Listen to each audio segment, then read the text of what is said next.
Roxy, Mikmik, may papasilip akong magic trick para sa inyo. Sige, Kuya Chris. G ba kayo dyan? G! I believers, kayo rin ha. Panoorin nyo to. Ito ang magic window. Okay, first, Roxy, Mikmik, anong napapansin nyo dito sa ating magic window? I see 6 rectangles, tapos nagbumukha siyang window, Kuya Chris. Window? Hindi kayo na-impress? Hindi pa, parang wala pa nangyari eh. Ano bang meron, Kuya Chris? Sige, ito na ha. To see is to believe ha. Paikutin ko ngayon ang ating window. And then, observe closely what's happening. Okay. And then, tingin din kayo sa screen dito. Pansinin nyo ang difference.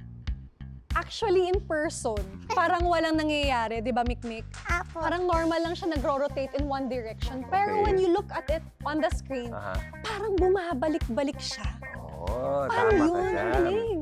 In person, di ba, pag nakikita natin dito sa studio, umiikot siya in one direction. Clockwise lang siya, tuloy-tuloy. Yes. Apo. Pero pag tinignan natin dito sa LED, tulad na nakikita ng mga I-believers natin sa TV, parang bumabalik siya, iikot siya ng kalahati, tapos Left, babalik siya, right, back, oo. Right. Tama. Wow! Galing. Bakit kaya, no?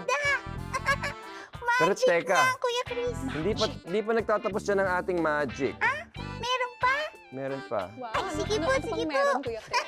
Maglalagay ako ng pencil o lapis sa gitna ng ating magic window.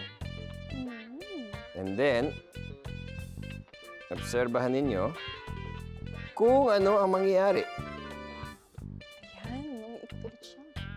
Ay, ang galing! Ang galing, Parang magic na. lumulusot siya. Opo. Di ba?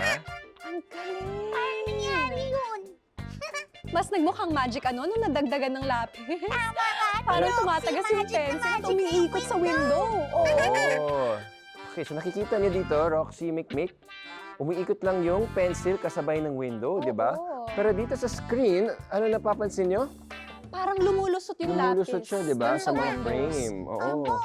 O guys, ano, nabilib kayo dun sa ating magic window? Oo naman! Nakakatuwa, no?